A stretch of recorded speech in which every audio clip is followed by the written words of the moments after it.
The DCEU has always been something of a contentious universe. You know, the fandom has been divided in between those loyal to Snyder's vision for it and those that are vehemently against anything related to whatever was established. You know, and it's always been like a fucking field of combat out there. Whatever the case, whatever side you stand on, whether you like it or not, The Flash marks the end of the DCEU for the foreseeable future. I say that because in the world of multiverses, you never know what the hell is going to happen. But it's likely that this is the last we'll see of the Snyderverse. Now, you're either going to be a stubborn ass and not give it a chance like you've not been giving a lot of other stuff a chance, or you're going to go out there and see it for yourself and make up your mind. Look, we're not ever going to get the ending that we hoped we would get. But I say that The Flash is pretty much the best case scenario in an alternate universe, if you will, where we don't get that ending we should have, you know? So as far as putting a bow on things, The Flash goes out big and man, it just it dishes out a lot of stuff, and for the most part, a lot of that stuff sticks. So let's talk about it. First, I got to point out that the GoonTick isn't here because he was too busy watching Zootopia instead of watching this. So that's a thing. But I did watch this here, The Flash, and I got to say, I enjoyed it, man. Now, let's get some things out of the way. Some people have been talking online. I'm sure you've heard it, man. You know, oh, look at these funky-ass effects. I'm going to be straight up. There's some funky effects in this, man. There's some floating head syndrome for the Flash in a lot of scenes. The beginning, the intro scene where we see where Barry is currently in a post, you know, like Justice League world where he's at. Man, there's some stinky effects. I'm going to be honest, man. You know, there's some babies that are flying through the fucking... They're falling off out of a building, and they look fake as hell. There's a little doggy that looks fake as shit. Barry's suit is kind of whack. A Batman suit is hella weird. Honestly, doesn't look that great. The cape effects are digital, and they look kind of fucking wonky. The intro scene, man, it may kill a lot of people's pump for this fucking movie, because I don't know what the fuck they were thinking. The effects are fucking crazy. You know, they're not abominous, but you're like, man, for a big budget movie, this is, you know, what is that, guy? But if you could get over that little hump there, it'll pay off, man. So now, let me tell you this. If you're going in there going, hell yeah, Batfleck is out for one final run, just chill the fuck out, man. But put the brakes on that shit right there, man, because you're only going to get a little bit of Batfleck. And it's literally for this intro sequence that largely centers around where Barry is, you know, as a person. So you're going to see some people in this intro sequence, but don't expect this to be like a straight up, like, holy shit, we're getting the Snyderverse movie by default. No. I mean, it's a Flash movie through and through. You know, and I had heard some people say like, this is a Flash movie and he's barely in it. I don't know what the fuck they were on. This is a fucking Flash movie through and through, okay? So don't go in expecting that shit, because you're going to be disappointed as hell, guy. Don't go in expecting Batman to be all up in this shit, you know? I'm talking Batfleck Batman. Don't expect, you know, Gal. That's right, Gal, not fucking Wonder Woman. Don't expect all these folks to be all up in this piece. Expect them to be there for a second, for the setup, and then we see where Flash goes. And where Flash goes, this is why this movie is great. You know what I'm saying? That's the meat of it. Because at the core of this movie, it's not this big explosions every second type of superhero movie.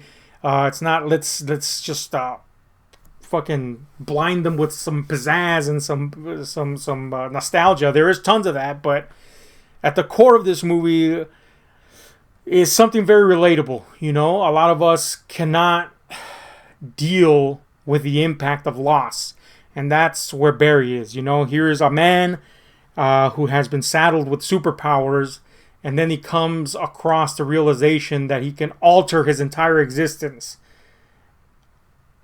because of those superpowers. What are you to do? And that's kind of the setup, man. So Barry, of course, in terms of the story of the Flash, you know, his dad is in prison because he has been accused of killing his mother, and he is an innocent man, and Flash himself knows this. Barry knows this, but he has no way to prove it. So here, with his powers, he's provided a means to alter that. And of course, we all know what that means, man.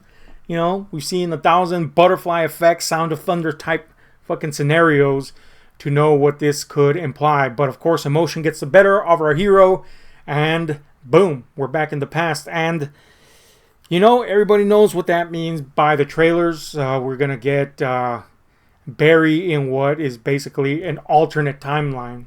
Timeline that we have been in before. That is to say, the 89 Batman timeline. And, you know, if you're going in for fucking Michael Keaton, which I know a lot of people are like, hell yeah, Keaton's back as the Bat. He's back as Bat. And I gotta say, it's the coolest he's been as the Bat. But chill the fuck out, man. You know, again, I'll tell you, if you're going in for the wrong reasons in this movie, you're just gonna be, I guess, angry at it because it's not fulfilling those things. The Bat thing comes into play. There's enough of it. Just you know, again, this is, and I think if you just sit down and watch the movie, it'll sweep you up once you get past that intro scene that's kind of whack. But you know, it'll sweep you up, and you'll be like, all right, I'm in for the ride, man. A big point of contention for some people, even some fans that are fans of the Snyderverse, is Ezra Miller. Let's put aside the weird stuff, the legal stuff with him. I'm talking Ezra Miller as Barry. That's always been kind of like a touch and go subject with a lot of, some people like him, some people dislike him. This was before he got all weird with it. You know, I happen to really enjoy Ezra's take on the Flash. You know, and this movie acknowledges what many people see as the weaknesses in the character, but it does a lot to alleviate that per the circumstances of the movie, where the character begins to understand himself as others do, sometimes in a comical way and sometimes in a deeper way. So it's a good way for the character to grow, at the same time still acknowledging the way he was portrayed, but in allowing, you know, for that growth. I think if you didn't like him, you'll end up liking him here, you know. And if you liked them already, you'll see the positives of the way they move the character forward. Now, let's get to what's important here. If we're seeing a guy in an alternate timeline, of course, part of the fun is seeing how things have changed. And the movie does this very well. It handles the comedy very well. You know, there's something about, say, like Thor: Love and Thunder from the MCU, where the comedy was overbearing and nonstop, and I don't know, it just became a hindrance to the storyline.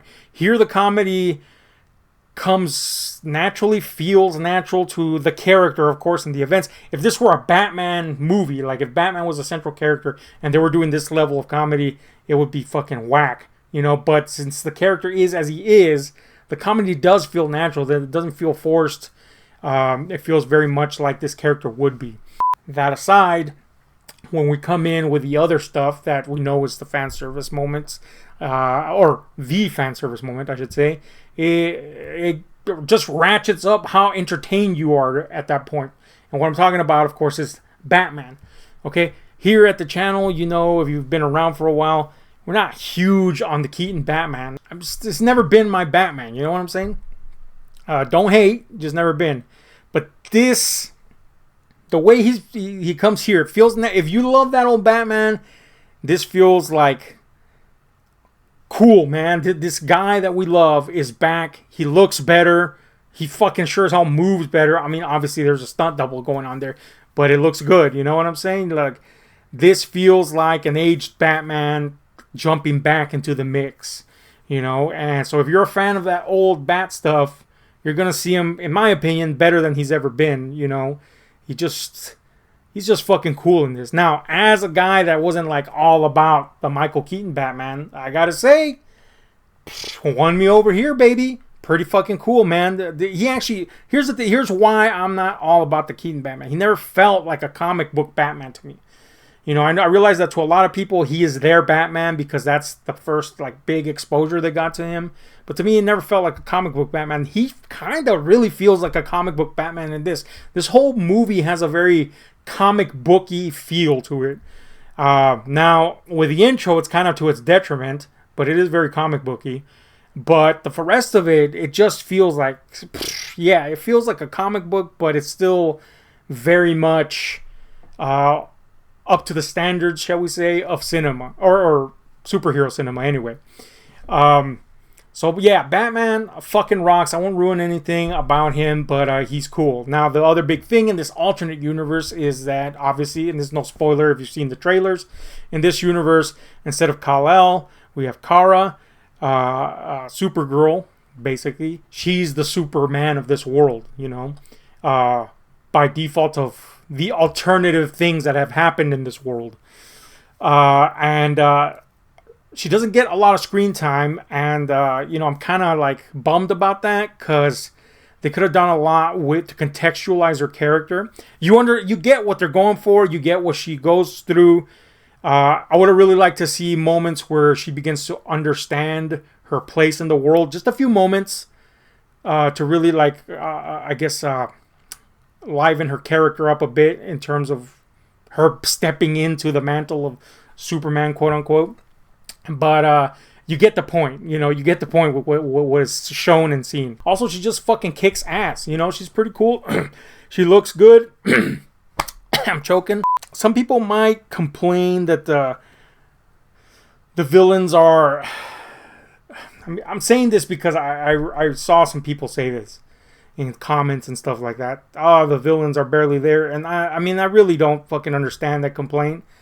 Everything that you need to know about the villains, which are the Kryptonians, Zod and his crew, has already been explained in Man of Steel. You know what I'm saying? You already know what's up. There's nothing more to add to that. They're here on the same mission. We're in an alternate timeline where this event that happened in Man of Steel is happening at that time. You already know all the build up to that. There's no need to fucking further go into that. So, the threat is pretty thoroughly explained already for you. Like 10 years ago or whatever, how long it was. You know what I'm saying? So I don't get those particular complaints. I guess if it's not fresh in your mind, I guess if somebody hasn't seen that movie, then yeah, that might be an issue. But why the fuck are you seeing the 50 millionth movie in a fucking series if you haven't seen the first one, So, yeah, it was good to see Zod back. But ultimately, this is not a movie about villains. It's really a movie about, like I said, the Flash and everything that is stemming from the actions that he took. Understandable actions, again, relatable actions, and how chaotic they end up being. This ultimately leads to something, without spoilers, that is like fucking, fan serviceville. And sometimes fan service can backfire in your fucking face and just be like a bit much. But I feel that here, it's a good way to do it, one. And two, they did it at the proper time and they didn't overindulge in it. You know what I'm saying?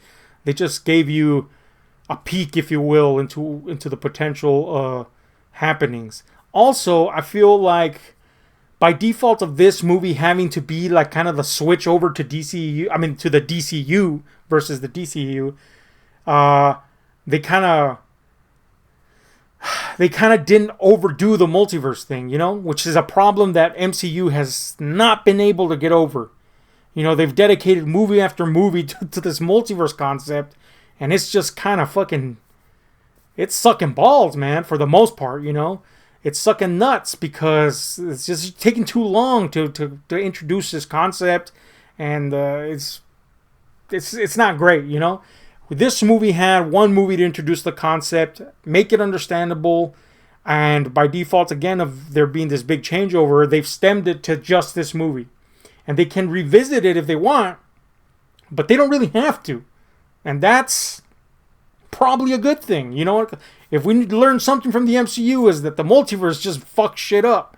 So this movie does a really good job of employing the multiverse concept, but then going, it's really bad to go back here. It's really bad in terms of the storyline to go back to this thing. So that's Super cool. I like that. I like that you can use the multiverse, but then not be enslaved to trying to explain the shit out of it every time. So this movie does that really well. If you wanted a solid DCEU quote-unquote ending, this one's it. You know what I'm saying? Yes, I realize this. Snyder fans. I realize this. I'm a Snyder fan myself. The ideal thing would have been to see the whole vision, but we lost that vision the moment they got rid of him, you know? We got really lucky with the Snyder cut. We lost that vision the moment they got rid of him, you know? We've had many movies since then. You know what I'm saying? It's time to decide, is this at least a respectful ending? Yes, it is. You know? And, after the travesty of Shazam 2, and God knows the travesty of Wonder Woman 84, we needed something really solid. We got a few solid flicks. The Suicide Squad, I know, again, a contentious point for a lot of Snyder fans, but that was good. That was good entertainment still in that universe. Here, we have a solid, serious, and yet still very fun and entertaining movie to kind of give us a version of an ending and still feel like a natural way to step into whatever's coming in the future, So I really enjoyed The Flash, man. Can't wait to see it again in more proper conditions.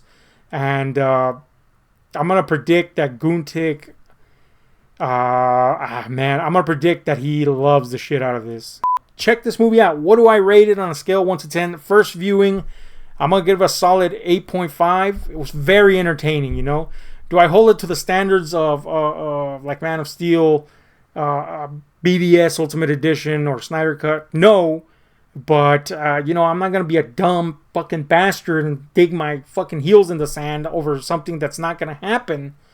Or if it is, it's fucking years and years away from happening. But, this is a pretty solid way to acknowledge what came before, but then also be like, well, I guess this is where we're going forward. You know what I'm saying? There is one thing at the end of this movie, and I'm not talking mid-credit sequence or anything like that. I'm talking the end of the actual core movie that I guess suggests that somebody is going to be a presence in the DCU that some people may frown upon. But you know what? And I'll be honest with you. This was a rumor that was going around long before the movie came out, and I was like, oh no. But let me just say this. The person is a good actor, and if given a proper chance to be this person, it might actually turn out well. So we'll see in the future. Either way, if you don't want to see anything beyond this, this could just be like, this is the end of the Snyderverse, I guess. And if you do, well, it's the start of something fresh. That's my thoughts on the first viewing of The Flash. Check it out yourselves. Make up your own minds about it. It's hella fun, if anything. You know what I'm saying? But yeah, the floating head thing is totally there at times. I don't know what's up with that. The babies look ass. The fucking doggy looks ass. It's cute though. Let me know what you think if you've seen it, and we'll update this with GoonTick's review, or GoonTick and mine's what am I saying here? GoonTick's review and my re-review when I watch it with him. In the meantime, I'm out.